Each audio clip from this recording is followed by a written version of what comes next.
Le Nouvel Esprit Public, Philippe Meyer, bonjour.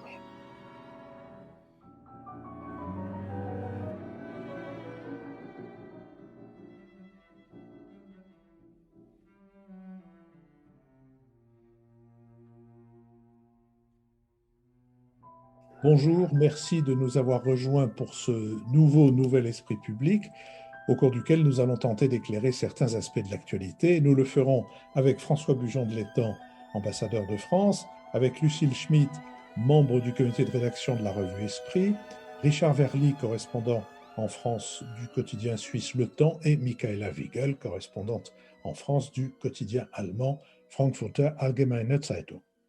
Nous sommes partenaires de l'hebdomadaire Le 1, dont le dernier numéro est intitulé Objectif Mars, et en voici le chapeau. La mission Alpha constitue une nouvelle étape dans l'exploration de l'espace. Thomas Pesquet et les 3 astronautes qui ont décollé avec lui le 22 avril pour gagner la Station spatiale internationale à 400 km au-dessus de la Terre sont chargés de mener de multiples expériences. Nombre d'entre elles ont pour objectif d'étudier les conditions d'un vol habité de longue durée. 50 ans après Apollo 11 et les premiers pas d'Armstrong et d'Aldrin sur la Lune, l'idée d'envoyer des hommes sur une autre planète est à nouveau une priorité et Mars, la moins éloignée, fait figure de nouvelles frontières.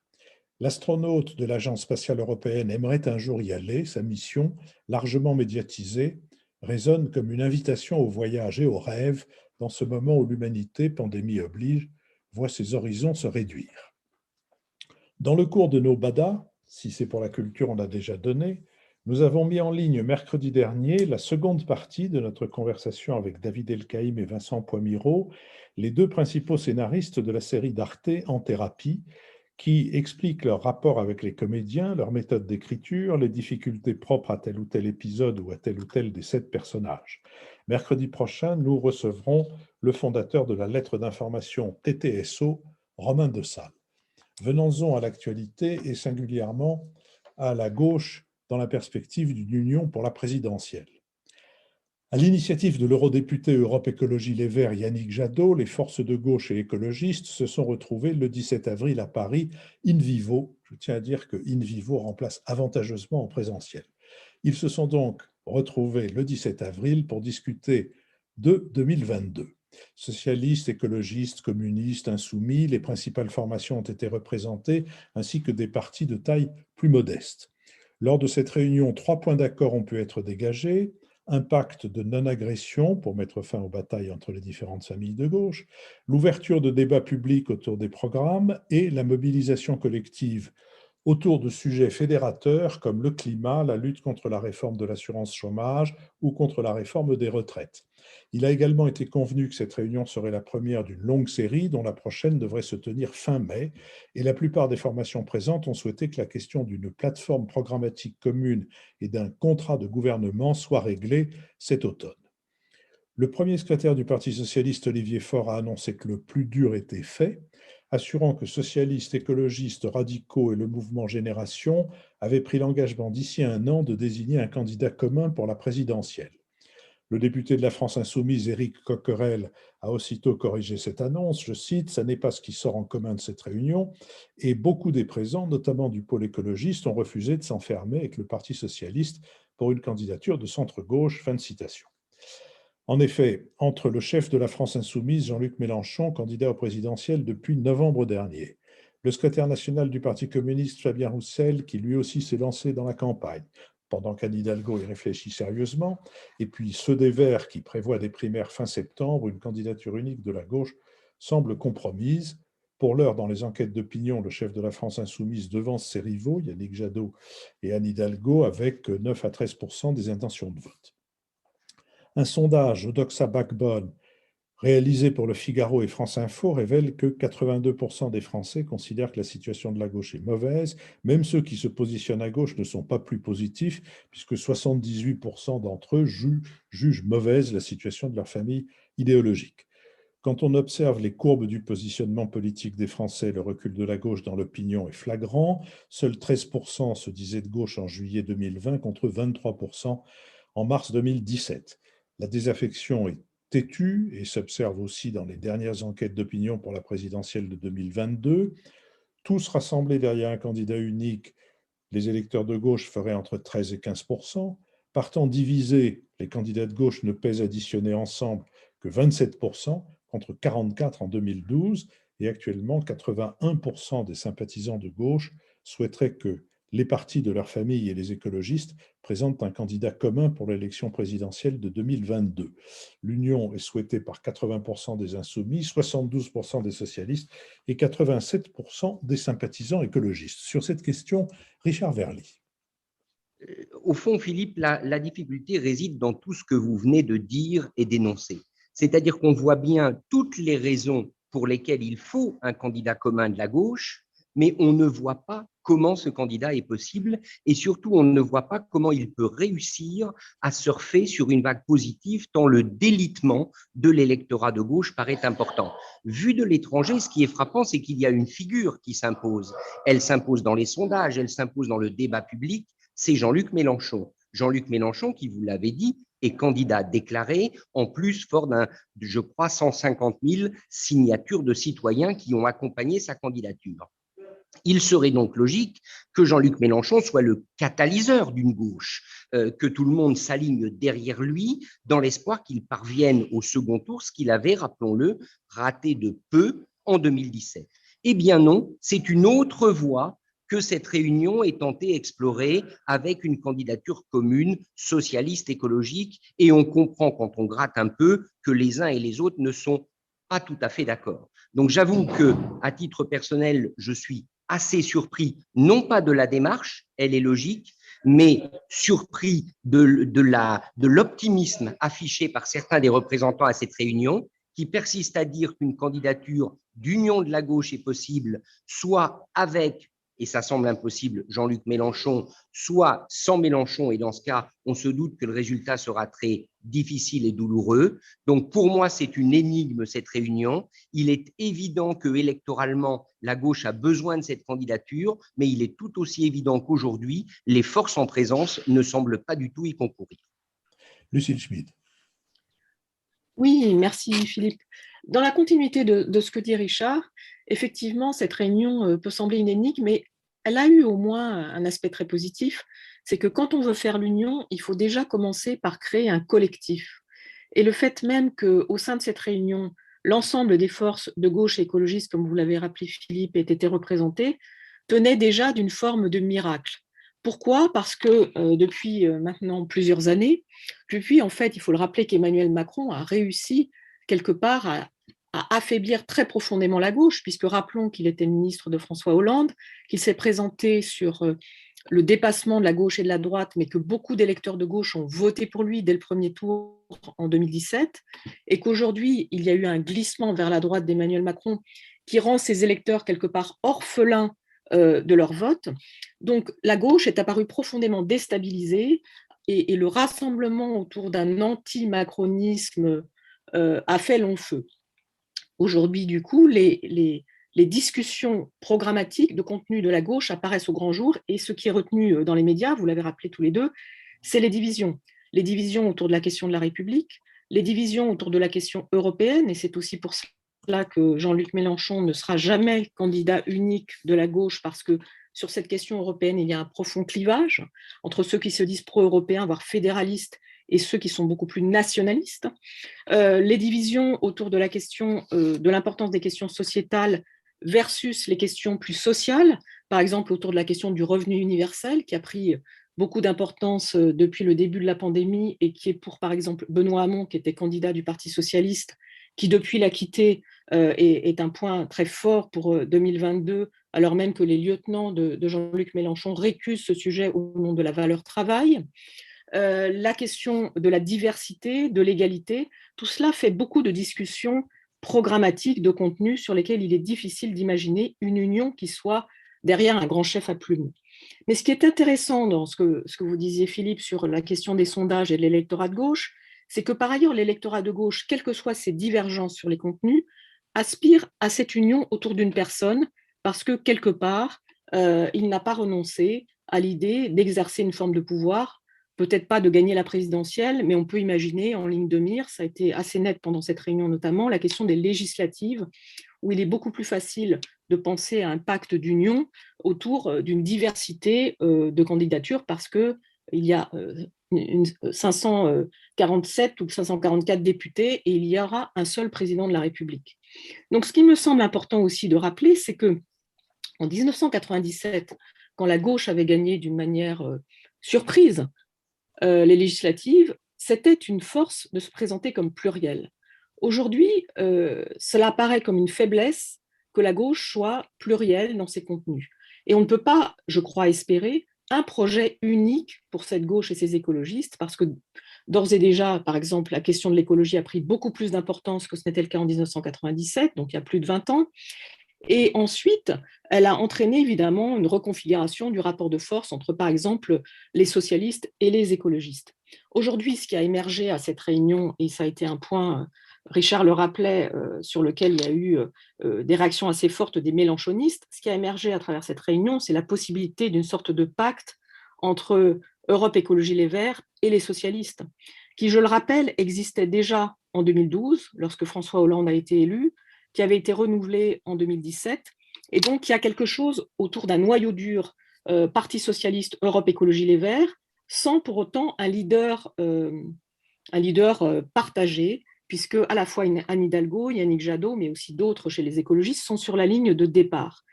Il me semble donc que la seule manière pour la gauche d'envisager, si Jean-Luc Mélenchon n'est pas son candidat unique, et je ne crois pas qu'il le sera, de pouvoir être crédible dans la course présidentielle, ce serait éventuellement une forme de ticket, l'incarnation d'un collectif, parce qu'il n'y a aucune personnalité qui émergera sans qu'il y ait immédiatement des demandes reconventionnelles d'autres personnalités. Pourrait-on, par exemple, imaginer un ticket Anne Hidalgo, Yannick Jadot? Certains y pensent, même s'ils ne le disent pas encore, ne serait-ce que parce que les procédures de désignation sont encore très ouvertes au sein des partis politiques respectifs.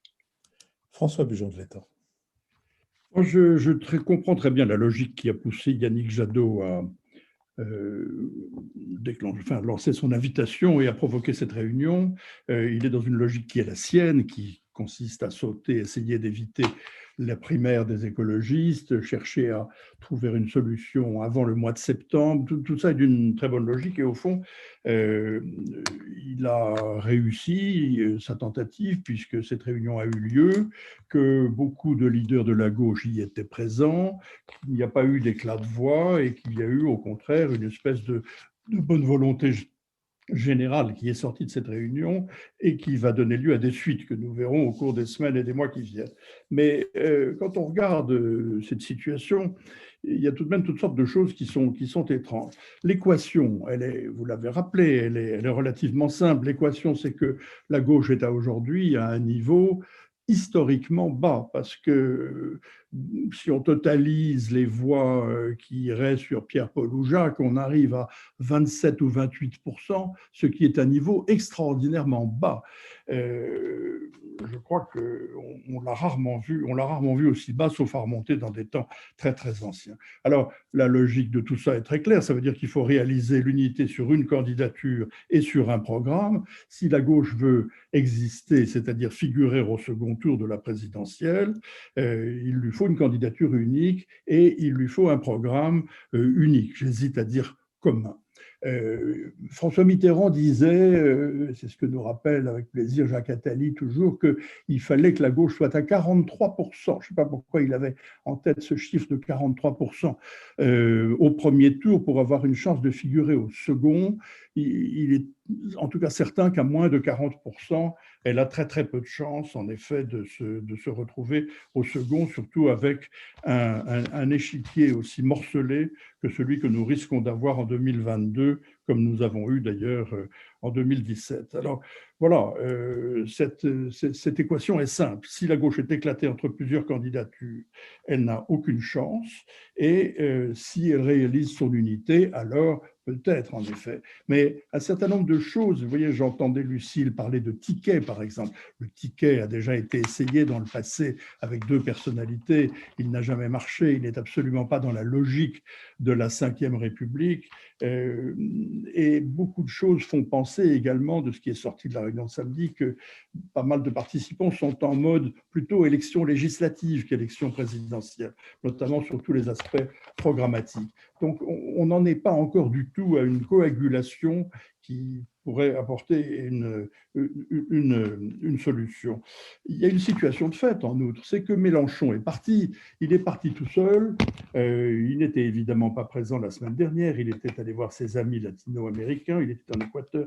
Mais il ne veut pas entendre parler ni de primaire, ni de ralliement aux autres partis de gauche. Et il n'imagine pas une seconde qu'il puisse y avoir un candidat unique de la gauche qui soit quelqu'un d'autre que lui.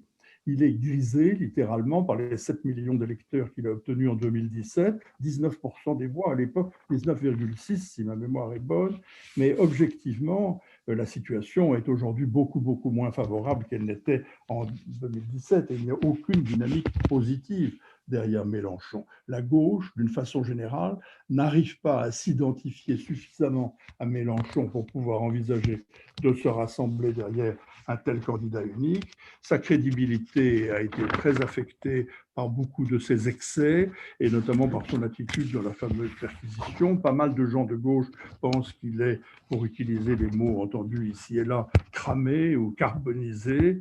Et en outre, il y a d'autres candidatures à l'extrême gauche qui vont le gêner. Le fait qu'il est un candidat du Parti communiste, Fabien Roussel, le secrétaire national du PC, qui se lance et qu'on crédite d'à peu près 2%, par exemple, ne peut qu'affaiblir également Mélenchon. Et puis, il y aura peut-être d'autres candidats d'extrême gauche à qui viendront des appétits. Alors, il existe, c'est vrai, la possibilité d'un axe social-écologique, appelons-le comme ça, et les tentations, à la fois au Parti socialiste et chez certains des Verts, de chercher à trouver un accord. Ils sont d'accord sur le fait qu'il y a une urgence écologique, ils sont d'accord sur le fait qu'il y a une urgence sociale, et de là à trouver une plateforme commune, il y a un pas qui sera difficile à franchir.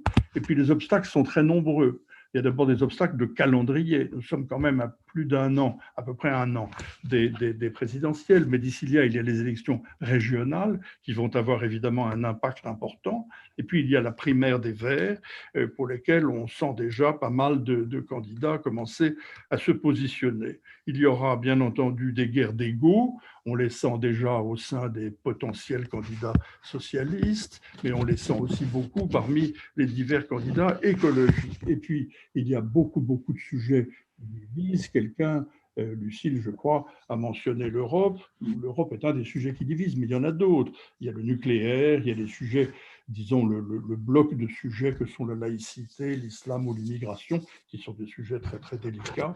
Et puis, il faut faire la part aussi aux querelles d'appareils, parce que ELV d'un côté, le Parti socialiste de l'autre, ont des appareils qui ne s'accordent pas toujours. Et par conséquent, je sens que les obstacles vont être extrêmement nombreux sur la route d'une candidature commune. Michaëla Wiegel. Oui, alors j'aimerais revenir un petit peu au point de départ et qui inquiète beaucoup, en tous les cas vu d'Allemagne, c'est qu'on s'oriente un peu fatalement vers un duel Marine Le Pen et Emmanuel Macron, et comme Lucille l'a si bien dit, pour un bon nombre d'électeurs de gauche, Emmanuel Macron n'est plus le candidat naturel, d'où cette tentative d'unir la gauche. Mais moi, je me pose la question si l'analyse n'est pas erronée et que ce n'est pas la division qui crée la faiblesse de la gauche, mais plutôt l'absence vraiment d'un positionnement clair et notamment sur les sujets qu'on vient de mentionner, l'Europe, le nucléaire, aussi les interventions militaires sur le plan de la politique étrangère. Et je vois là une invraisemblance avec la situation de la gauche en Allemagne, parce que nous avons un mouvement à peu près parallèle de l'affaiblissement, de l'érosion de l'électorat des social-démocrates. C'est très frappant et dans les chiffres, justement, on voit bien que l'affaiblissement vient notamment de l'érosion de ce noyau dur de la gauche socialiste. C'est pareil en Allemagne. Et en revanche, l'essor que nous constatons en Allemagne d'une nouvelle gauche qui s'incarne dans les Verts, elle est beaucoup moins flagrant en France. On a vu des prémices dans les élections communales, mais on voit bien que le système très personnifié de l'élection présidentielle constitue une faiblesse majeure au renouvellement de la gauche tel qu'il opère actuellement en Allemagne et dans d'autres pays européens. Hein. C'est pas que un phénomène allemand. Et donc, je crois que cette faiblesse s'explique moins par les divisions que par l'absence de renouvellement dogmatique. Et c'est vrai que quand on regarde en Allemagne, ce qui est intéressant, ce renouvellement s'est opéré en présence d'un parti sœur comparable à la France insoumise qui s'appelle Die Linke, qui en plus a intégré les anciens communistes de la RDA. Et donc, on voit bien qu'il y a beaucoup de similitudes avec ceux qui se sont rassemblés à la France insoumise, avec justement les préférences de Jean-Luc Mélenchon pour les derniers des régimes communistes qui restent, Cuba. Et donc, je crois qu'on s'oriente à nouveau vers une sorte d'exception française. Je me souviens encore bien de cette gauche conquérante à l'aube du 21e siècle, quand il y avait Tony Blair en Angleterre et en Allemagne, Gerhard Schröder, et où la gauche plurielle de la France ne s'intégrait pas vraiment dans le mouvement. Richard Verly. La difficulté, c'est que la gauche française doit finalement répondre aux défis du système français. Et c'est sans doute ce que François Mitterrand avait parfaitement compris. François l'a bien expliqué. Il faut un étiage de voix suffisant d'une part, et d'autre part, il faut quand même, dans cette élection présidentielle au suffrage universel, la rencontre entre les électeurs et une personnalité. Et moi, quand je vois cette réunion parisienne, elle est certes pleine de bonne volonté. Et là, Lucie l'a bien expliqué, tous les points positifs qu'on peut y trouver. Mais où est la volonté commune et où est le candidat qui pourrait faire adhérer les Français à son projet de manière suffisante pour espérer être au second tour? Et c'est là où on ne peut pas s'empêcher quand même d'avoir une interrogation, c'est-à-dire à quoi servent tous ces conciliabules si au fond on y va avec sans doute plusieurs candidats et qu'il y aura d'un côté un candidat écologiste, d'un côté un candidat socialiste. Je sais bien que la volonté est de l'éviter, mais très franchement, quand on regarde en détail tout ce qui a été discuté, on peut continuer d'en douter. Au fond, c'est ça, pour moi, la morale de cette première réunion. On va voir ce que les autres réunions apporteront. C'est que cette réunion n'a pas réussi à dissiper l'impression que de toute manière, il y aura plusieurs candidatures à côté de celle de Jean-Luc Mélenchon. Et s'il n'y a pas plusieurs candidatures, on se réunira peut-être sur le plus petit dénominateur commun, parce que franchement, si ça doit être un ticket, l'idée même du ticket, elle est quand même très étrangère à la pratique de la politique française, et on peut se demander si c'est la meilleure solution. Lucille Schmitt. Oui, merci Philippe. Je voulais réagir à ce que vient de dire Richard et aussi ce qu'avait dit François sur cette espèce d'impossibilité qu'a la gauche, au fond, de se couler dans cette espèce de modèle présidentiel. On a le sentiment qu'à part François Mitterrand, finalement, personne n'a cette capacité d'incarner la présidence à gauche.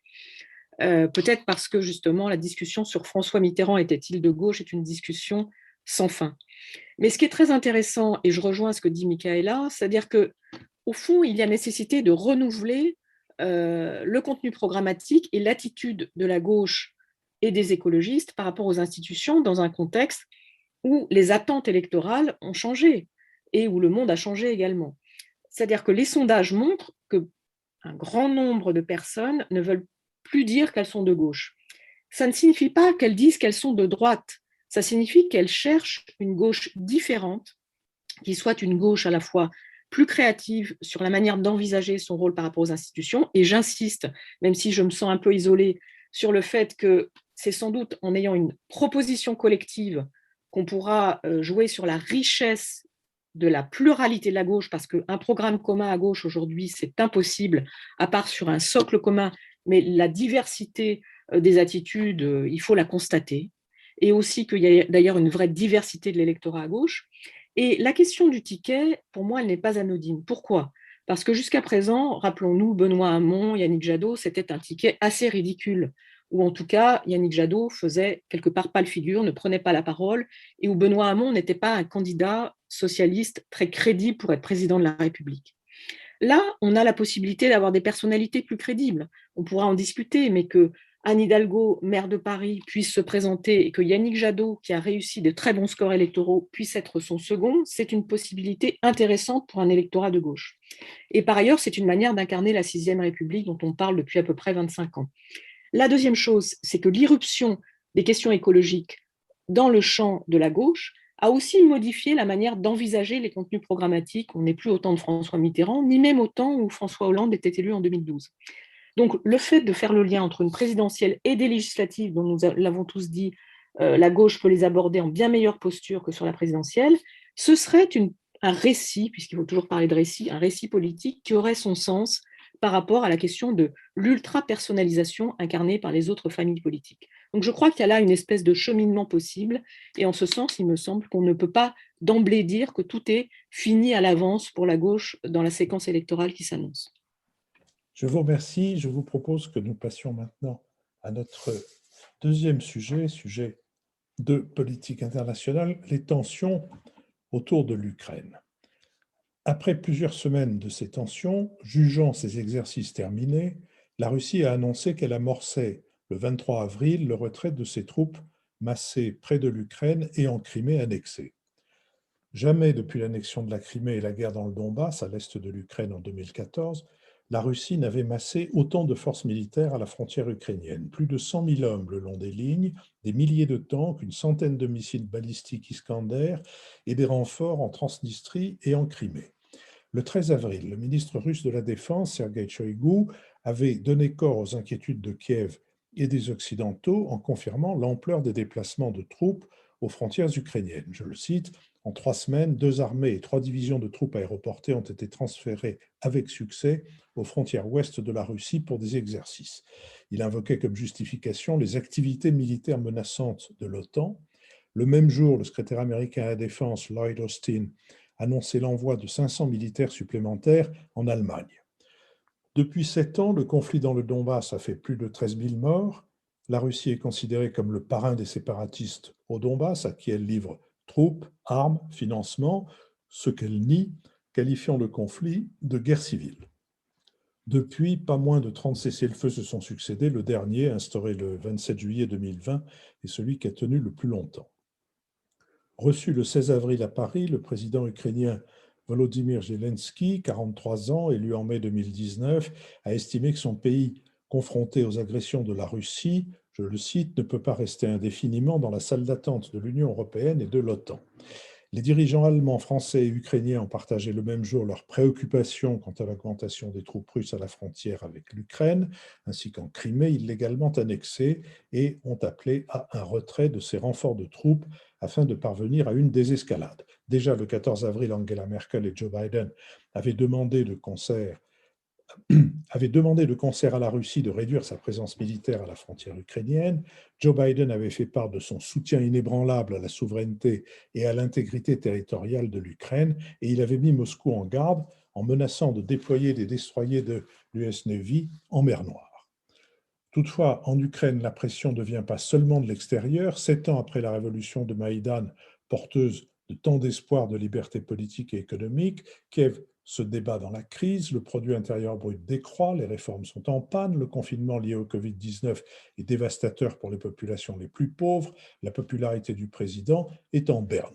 Quant à la société, elle demeure divisée entre l'Est, dont une partie penche toujours vers Moscou, et l'Ouest qui regarde vers l'Europe et l'Occident. En attendant, l'Ukraine se rapproche de la Turquie. À Ankara, la semaine dernière, Zelensky et Erdogan ont renforcé la coopération militaire entre leurs deux pays. En réaction, Moscou a interrompu ses lignes aériennes avec Ankara. Sur cette question, François Bujon de l'Étang. Philippe, je crois que l'Ukraine est vraiment un cas d'école extrêmement intéressant. Elle est le prototype de ce qu'on appelle le conflit gelé, c'est-à-dire un conflit qui dure depuis des années, qui a eu des hauts et des bas, qui est sans solution, auquel la Russie ne souhaite pas que l'on trouve une solution parce qu'il lui est commode de s'en servir quand elle l'entend pour faire monter la tension, faire baisser la tension et pour agiter le secteur quand ceci l'arrange ou quand elle a quelque chose à obtenir. C'est donc, je crois, comme ça qu'il faut caractériser la situation de base, au-delà de la tension actuelle. Alors, sur la tension actuelle, vous avez tout dit. Et moi, je voudrais simplement dire trois choses qui me paraissent claires dans cette affaire, qui ne l'est pas d'une façon générale. Le premier point, c'est pourquoi cette tension et pourquoi maintenant ? Qu'y a-t-il exactement derrière tout cela? Je crois que la réponse est très simple. La réponse est très simple, elle consiste à dire que cette crise est le produit de la volonté du président Poutine de mettre à l'épreuve la nouvelle administration et le nouveau président américain Joe Biden. J'en veux d'ailleurs pour preuve simplement une constatation de calendrier, c'est que les incidents ont commencé à augmenter de façon considérable au mois de janvier, des incidents violents, des snipers du côté des rebelles tirant sur les troupes ukrainiennes, et il y a plus qu'une coïncidence à mes yeux entre le fait que la recrudescence des incidents date du mois de janvier et que c'est au mois de janvier que la nouvelle administration Biden a pris ses fonctions. Ça me paraît tout à fait clair. Et c'est à partir de ce moment-là que tout le reste s'en est suivi, c'est-à-dire les troupes massées à la frontière par les Russes, les bruits de bottes et la propagande devenue de plus en plus stridente et de plus en plus violente à l'égard notamment du président ukrainien Volodymyr Zelensky, qui au début était ménagée par le Kremlin, celui-ci pensant qu'elle pourrait tirer profit de l'inexpérience du nouveau président ukrainien. Alors voilà, ça c'est une constatation, je dirais, de fait. Et si on va un peu plus loin et qu'on essaye de se mettre dans les bottes de M. Poutine au Kremlin, on comprend bien l'intermède Trump, qui aura duré 4 ans, est terminé. Trump n'était pas un mystère pour Poutine, il était d'une façon ou d'une autre dans la main de Poutine pour des raisons qui ne sont jamais apparues de façon très très claire, mais il est clair que la diplomatie russe avait fait le tour du personnage, qu'elle pensait qu'elle n'avait rien à craindre de M. Trump et que Trump lui-même, qui aurait aimé faire des gestes en direction du Kremlin, ne l'a jamais fait depuis l'enquête du procureur Mueller parce qu'il était trop surveillé par le body politique américain qui ne lui aurait rien pardonné dans ce domaine. Voilà, donc ça, c'est une chose qui me paraît évidente. L'autre, c'est que Biden n'est pas une quantité inconnue pour M. Poutine. Poutine l'a beaucoup fréquenté, notamment pendant les 8 ans de l'administration Obama. Rappelez-vous, au début de l'administration Obama, quand il a été question de remettre les compteurs à zéro avec la Russie, c'est M. Biden qui s'en est chargé. C'est lui qui a mené avec Poutine des négociations qui n'ont mené à rien. Et c'est lui qui est également à l'origine de la décision prise par Obama de passer ensuite la Russie par pertes et profits et de ne plus faire d'efforts envers un personnage qui ne veut en faire aucun de son côté. D'où l'idée aujourd'hui, me semble-t-il, de Poutine de mettre à l'épreuve le nouveau président Biden et de le faire très très tôt dans sa présidence. D'ailleurs, une autre chose me frappe. Vous avez dit que le 23 avril, Moscou a annoncé qu'elle commençait des retraits de troupes à la frontière. Et comme par hasard, ceci vient une semaine à peine après que le président Biden ait téléphoné à M. Poutine, il l'a fait le 13 avril, pour lui proposer une rencontre dans les mois qui viennent en terrain neutre et à une date à déterminer. Ça, c'est un mini-succès obtenu par M. Poutine, et ayant obtenu ce premier résultat, ayant vu par ailleurs que Biden réagissait avec vigueur, en envoyant 2 destroyers en mer Noire, en renvoyant quelques troupes supplémentaires en Allemagne, en rassurant l'Ukraine sur sa sécurité, Poutine estime que tout ceci a été utile et on passe à autre chose. Alors ça, c'est un premier point que je voulais faire. Le second qui me paraît très important, c'est que derrière cette explication de la crise qui est est une explication immédiate. Il faut bien comprendre l'enjeu que représente l'Ukraine pour les Russes. Et c'est une chose qu'on a toujours tendance à minimiser en Occident. L'univers fondamental de Poutine, ça consiste à essayer de remédier à ce qu'il considère comme une catastrophe géopolitique sans précédent, c'est-à-dire l'éclatement de l'Empire soviétique, la plus grande catastrophe du XXe siècle, a-t-il dit. Et sa vision traditionnelle, rejoint la vision traditionnelle de la diplomatie russe, c'est-à-dire il faut une politique de zone d'influence, et là-dedans, l'Ukraine est centrale. Elle est centrale. Zbigniew Brzezinski, de son vivant, avait une formule extrêmement ramassée, mais je trouve très parlante. Il disait « pas d'Ukraine, pas d'empire ». Et c'est effectivement ce que se dit le Kremlin. Le Kremlin veut remettre la main sur l'Ukraine, et depuis que l'Ukraine a proclamé son indépendance, elle mène une politique à l'égard de l'Ukraine qui est très simple. Il s'agit premièrement de tout faire pour affaiblir l'Ukraine, pour la démembrer quand on peut, d'où l'annexion de la Crimée, pour lui interdire prospérité et stabilité, et garder le conflit sans solution. Et par ailleurs, il ne faut surtout pas laisser l'Ukraine s'ancrer dans le camp occidental. D'où l'hostilité résolue de la Russie, de la diplomatie russe, à tout arrangement avec l'Union européenne et bien entendu à toute entrée dans l'OTAN. Ça, c'est quelque chose qui est probablement un casus belli aux yeux de Moscou, qui est absolument impossible. Alors derrière cela, il y a une troisième question à laquelle on arrive nécessairement, c'est que depuis tout le temps que cette question est sur la table, puisqu'on a parlé pour la première fois à un sommet de l'OTAN de l'entrée de l'Ukraine et de la Géorgie d'ailleurs en 2008 au sommet de Bucarest, c'est-à-dire il y a quand même bientôt 14 ans, est-ce que l'Occident va enfin se poser la question de savoir si elle souhaite vraiment faire entrer l'Ukraine dans l'OTAN, la Géorgie accessoirement, ou bien si elle se l'interdit. C'est la vraie question qui lui est posée, et c'est celle qui conditionne probablement l'avenir de cette affaire et l'avenir des relations entre, disons, l'Occident par commodité et Moscou. Déjà en 2008, on a bien vu que lorsque M. Saakashvili, alors président de la Géorgie, a commencé à faire des bruits sur le fait que la Géorgie était candidate à l'entrée à l'OTAN, ça a provoqué la crise géorgienne qui a mené au démembrement de ce pays, puisque la Géorgie, au passage, a perdu l'Abkhazie et l'Ossétie du Nord. Et au sommet atlantique de Bucarest, en 2008, la France et l'Allemagne avaient déjà émis des réserves sur l'idée de faire entrer l'Ukraine et la Géorgie à l'OTAN, et on est passé au sujet suivant, mais elles n'ont pas apposé de veto en bonne et due forme. Alors aujourd'hui, la question se penche, parce que M. Zelensky, comme vous l'avez rappelé, Philippe, nous déclare que l'Ukraine ne veut pas passer toute sa vie dans la salle d'attente de l'Union européenne et de l'OTAN, et on le comprend de son point de vue, et il a besoin de garanties de sécurité, parce qu'il est inquiet et qu'il voit bien ce que sont les menées russes, mais il faut vraiment que Washington et ses alliés atlantiques se posent la question. Est-ce que nous voulons franchir cette ligne rouge qui est de faire entrer dans l'OTAN, dans l'Alliance atlantique, des anciennes républiques membres de l'Union soviétique? On ne l'a jamais fait jusqu'à présent, sauf pour les 3 pays baltes, que je mets à l'écart, parce que le cas des 3 pays baltes est très spécial. Il ne s'agit pas du tout de la Russie traditionnelle, il s'agit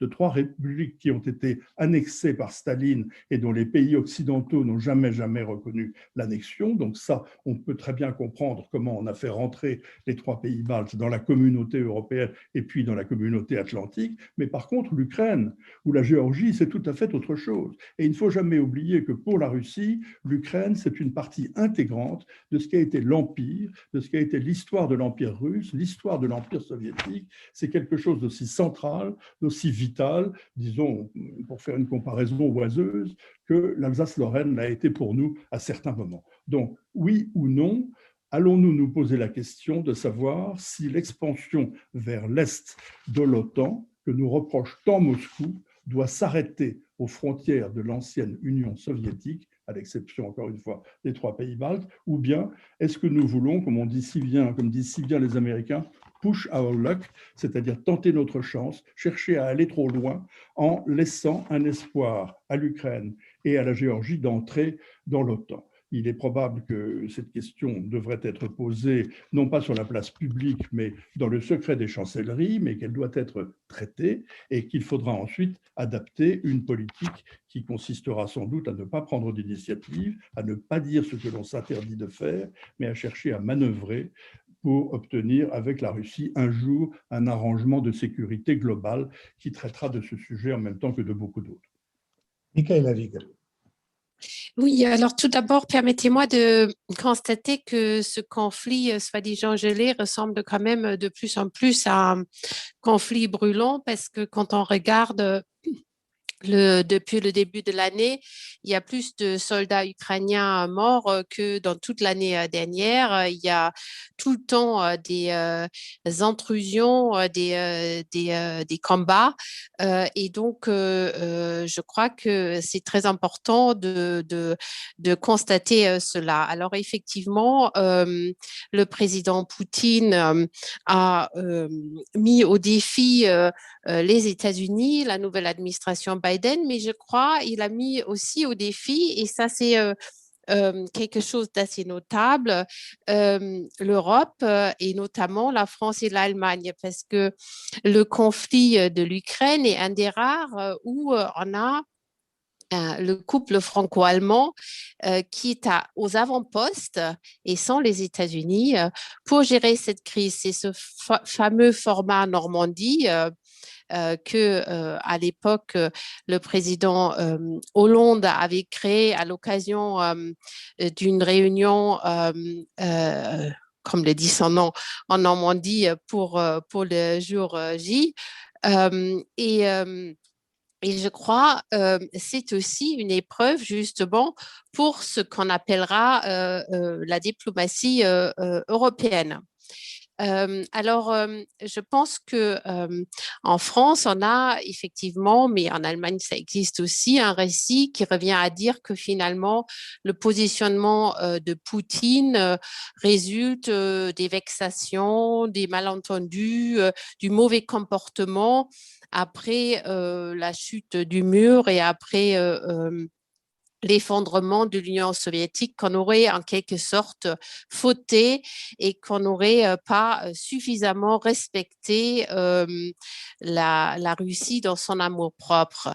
Moi, je m'inscris clairement en porte-à-faux à ce récit qui a effectivement beaucoup d'écoute au sein de l'Élysée, d'où d'ailleurs cette tentative de se rapprocher de la Russie de Poutine du président Macron en ne regardant absolument pas ni les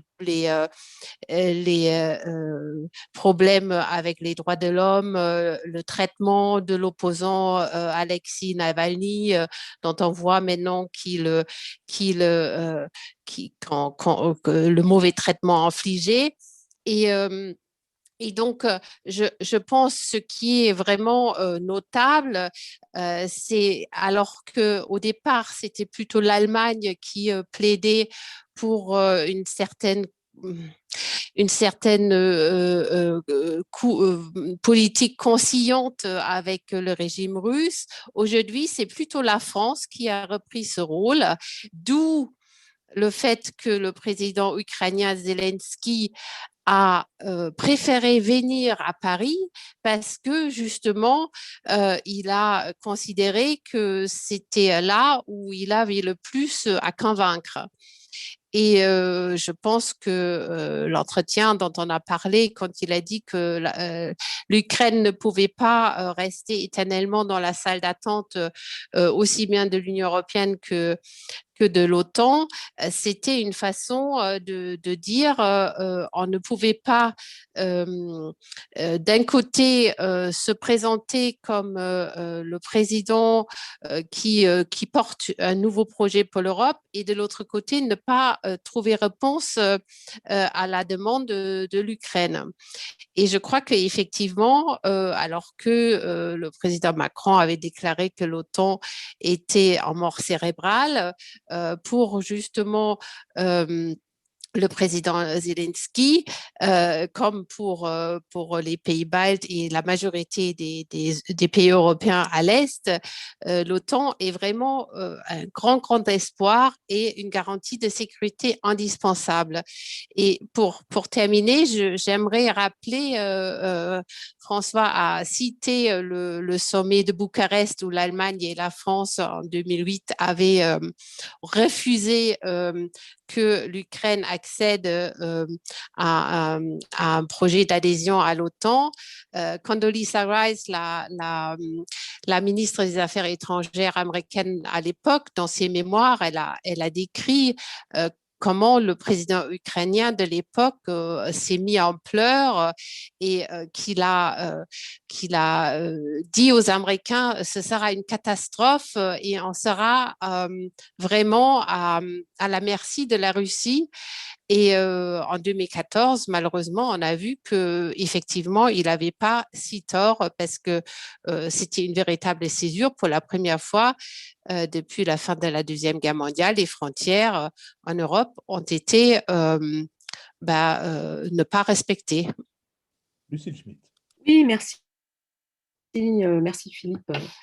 Moi, je confronte cette crise ukrainienne, c'est de savoir si, par rapport à ce qui se passe à la frontière du Donbass depuis 2014, nous sommes devant une nouvelle étape ou si c'est la cyclothymie qui a été évoquée par beaucoup des commentateurs qui connaissent les choses. Il y a une espèce de cyclothymie de affrontement aux frontières entre le fait que l'été, ça se calme, ça reprend à l'automne, et puis ensuite, ça monte en puissance, et puis pendant l'hiver, puis ensuite, ça se recalme, etc. Donc, ce qui est une manière, en fait, ces conflits à la frontière sont une façon d'influer sur les négociations qui ne cessent d'ailleurs de se dérouler sans aucune conclusion depuis les accords de Minsk. Donc, là, le franchissement d'une étape supplémentaire par la Russie qui envisagerait de vrais combats, de vraies annexions, c'est une question qui est posée. Et ce qui est important, Zelensky, qui avait quand même été élu en 2019 sur un programme plutôt de reprise du dialogue avec Vladimir Poutine, est passé de cette position à une position totalement inverse,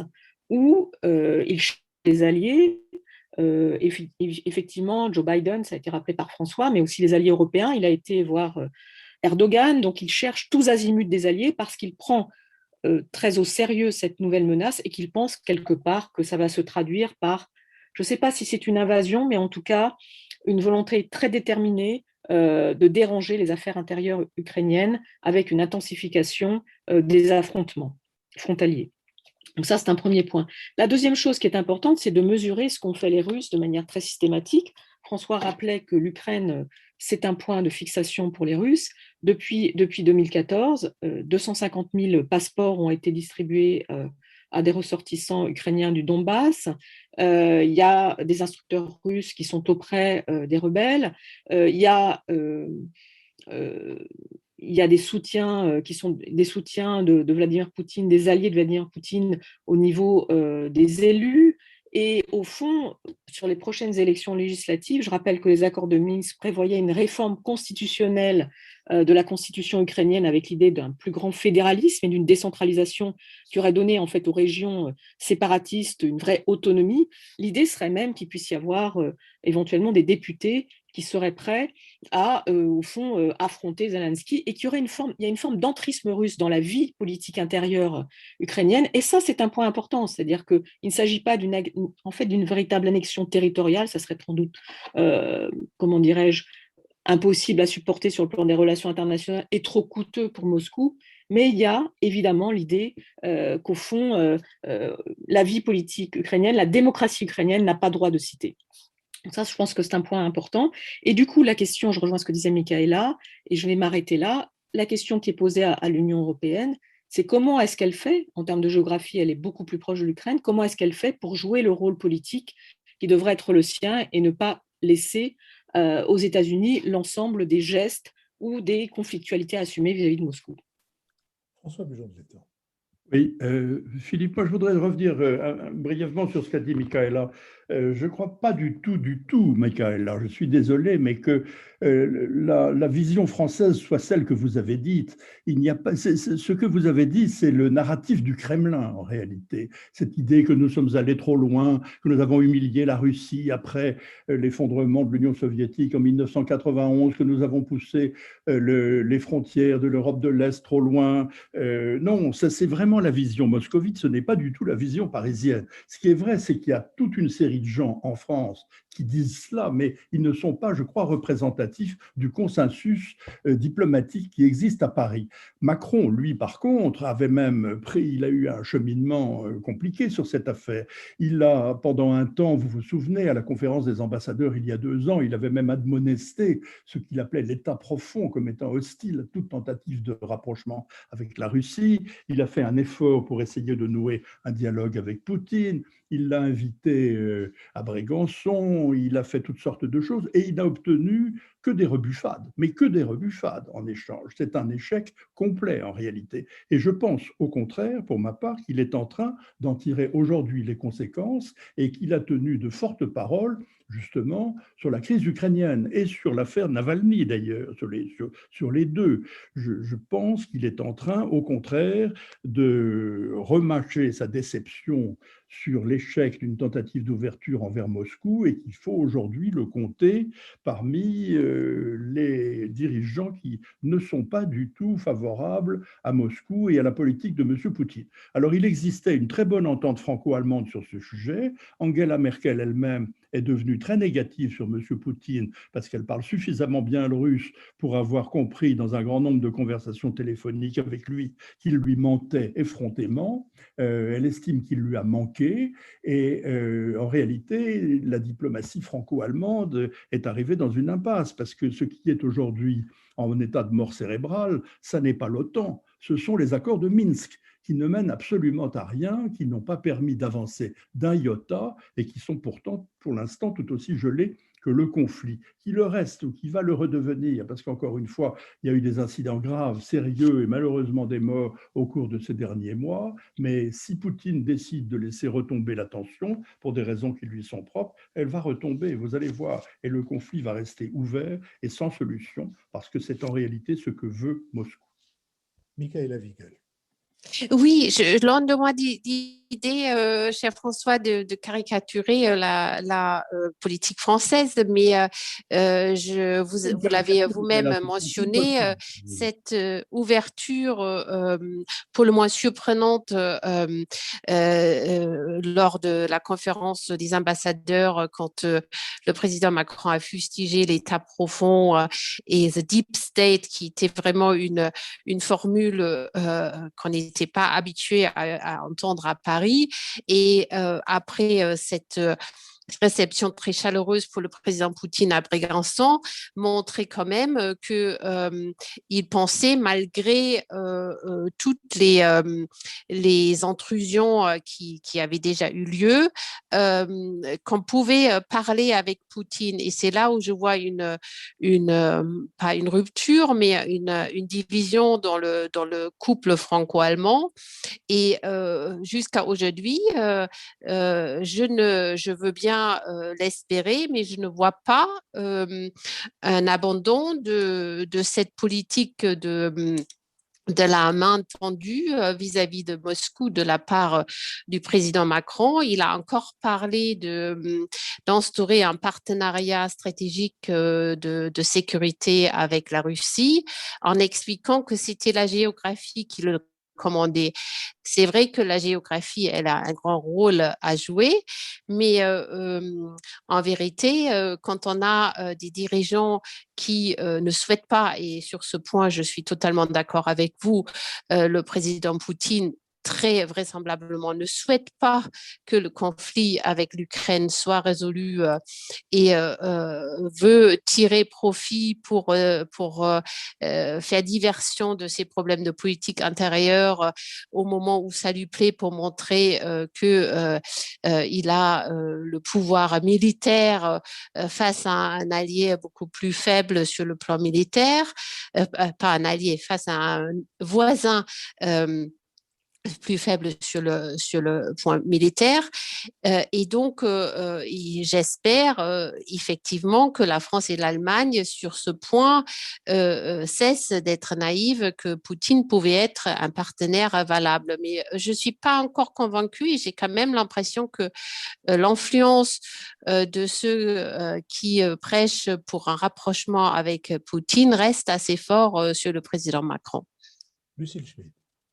Oui, moi, il me semble que le sujet n'est pas la naïveté à l'égard de Poutine. Je crois que tout le monde sait que c'est quelqu'un qui est dans le rapport de force, mais que la question de déterminer la bonne politique à l'égard de la Russie et de tenir compte de cette puissance russe, c'est quelque chose qui n'est pas encore résolu. Et effectivement, il y a peut-être une forme de tâtonnement du côté du président de la République, d'Emmanuel Macron, mais d'une certaine manière, j'allais dire, ce qui est important, c'est qu'il essaie.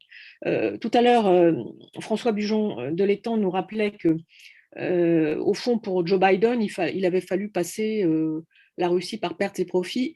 Ça, on ne peut pas faire ça. Et quelque part, cette question de comment traiter Vladimir Poutine, c'est une question qu'il faut affronter. Et je trouve que Emmanuel Macron l'affronte assez, sans avoir de réponse, mais qu'il l'affronte assez correctement. Après, ce qui est important et qui me semble essentiel aussi, et ça le président Zelensky l'a dit fortement, c'est qu'on ne peut pas non plus traiter de l'Ukraine et du sort de l'Ukraine sans associer le président ukrainien, sans associer le gouvernement ukrainien. C'est une démocratie. Donc je sens aussi qu'il y a cette difficulté à donner la bonne place, quelque part, à ce président ukrainien qui a été élu par surprise, qui est un ancien humoriste, qui est un acteur. Il faut le prendre au sérieux. Et c'est là-dessus que je voulais insister, parce que quand on a fait des réunions, ça a été rappelé, format Normandie, ça n'a pas donné grand-chose, mais après, il y a eu la tentation de ne pas associer les Ukrainiens à des réunions où on parlait du sort qui devait leur être fait. Ça, c'est quelque chose qu'il ne faut pas renouveler. Et donc, il faut trouver les bonnes instances pour évoquer cette question de l'avenir démocratique de l'Ukraine et prendre très au sérieux, je crois, la crise qui vient de se dérouler. Je vous remercie. L'heure a sonné de notre dernière séquence, la séquence des brefs. Nos auditeurs sont sans doute étonnés de ne pas avoir entendu Richard Verly dans cette deuxième partie, mais c'est qu'il est allé rejoindre Thomas Pesquet, ou en tout cas que sa connexion a totalement explosé et que nous n'avons plus trouvé aucun moyen de le joindre. Mais nul doute que nous le retrouverons bientôt. C'est d'ailleurs pour moi l'occasion de dire que si Dieu le veut et pas seulement Dieu, c'est sans doute la dernière fois, avant le prochain confinement, la dernière fois que nous enregistrons cette conversation hebdomadaire via Internet et plus particulièrement via Zoom, que à partir de la semaine prochaine, je crois que nous pouvons annoncer, sans crainte d'être démentis, que nous recommencerons à nous retrouver en studio avec tous les bénéfices qu'il y a à enregistrer ces émissions in vivo. Je voudrais ouvrir la séquence des brèves en recommandant un livre paru aux éditions du Dilettante, un livre de Francis Navarre, qui s'intitule « De l'Hexagone, considéré comme un exotisme ». C'est un récit de balade, pour reprendre le mot de l'auteur, de balade à travers la France, dont il dit dans une assez jolie formule, je trouve, « La France se chine comme une brocante géographique ». Cette balade le conduit en Lorraine comme elle le conduit dans le Massif central, pour lequel il a une tendresse que je ne lui reprocherai pas. Il a quelques lignes fort agréables sur l'Aveyron, en tout cas fort agréables pour les Aveyronnais. Et il a une autre phrase que je voudrais reprendre dans l'espoir de vous donner envie de lire ce livre, qui est un livre de chevet, parce qu'on peut le mettre sur sa table de nuit, puis on le lit par chapitre, le matin en se levant, ou le soir avant de se coucher. Il dit « L'ailleurs est une affaire de regard plus que de destination, telle est la morale du voyageur. » François Bujon de l'Étang.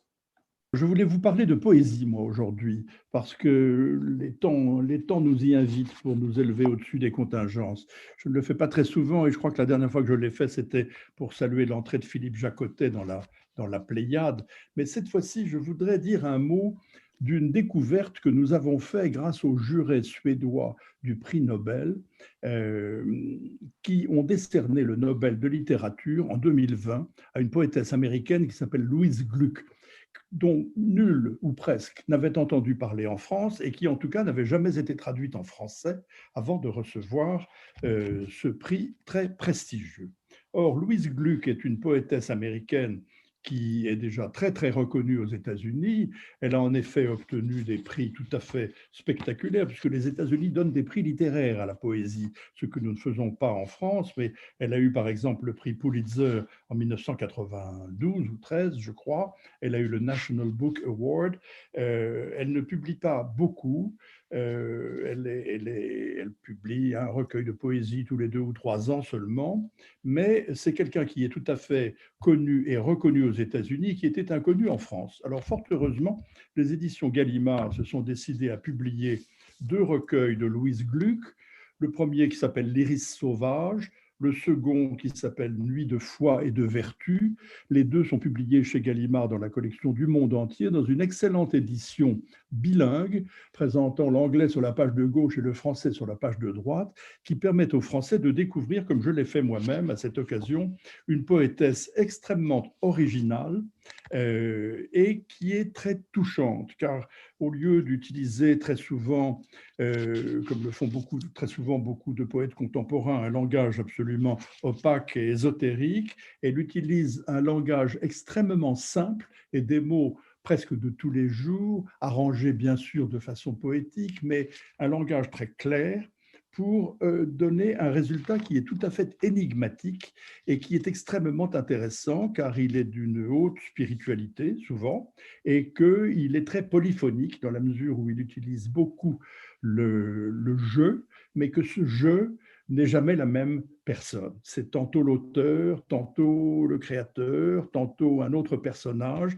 et on obtient notamment dans l'Iris sauvage, qui est peut-être le premier et le plus accessible des 2 recueils, une espèce de poésie simple, lyrique, spirituelle et très polyphonique que je trouve tout à fait unique. Donc voici une découverte que j'ai faite avec plaisir et que je recommande très vivement à ceux de nos auditeurs qui aiment la poésie, que l'on ne lit plus guère dans le système français, hélas. Lucille Schmitt. Eh bien, écoutez, moi, je voulais rester effectivement dans un registre assez poétique, en vous recommandant la lecture d'un roman écrit par une poétesse québécoise, Mireille Gagné. Ce roman s'appelle Le Lièvre d'Amérique. Et c'est un roman assez extraordinaire qui, en fait, fait interagir plusieurs registres. Celui d'abord d'une employée modèle, essorée au travail, qui va se faire greffer un gène de lièvre d'Amérique pour devenir encore plus efficace. Et à travers cette transformation génétique que nous vivons en direct, ses yeux se transforment, elle devient plus rousse, etc. Nous allons en fait réintégrer un univers profondément poétique qui est celui de l'île aux grues, une île qui est située en aval de Québec dans l'estuaire du Saint-Laurent, et dans lequel elle redécouvre en fait justement ce qu'est être un lièvre, ce qu'est être dans cette espèce d'ambiance poétique de végétale, etc. Et surtout un amour adolescent avec un jeune garçon, Eugène, qui va s'évanouir dans la forêt. Et donc, il y a dans ce roman une espèce d'ambiance profondément poétique et profondément presque exotique pour chacun d'entre nous. C'est un roman profondément fantaisiste et je trouve qu'il y a là une espèce de réflexion à la fois sociale et naturaliste que j'ai beaucoup aimé. Michaëla Wiegel. Oui, alors moi je voulais vous parler d'un autre prix littéraire, le prix Astrid Lindgren, c'est le prix Nobel de la littérature jeunesse. Et cette année, il a été décerné à un Français, à un Auvergnat, Jean-Claude Mourleva. C'est un prix peu connu en France, mais qui est quand même doté d'un demi-million d'euros. Mais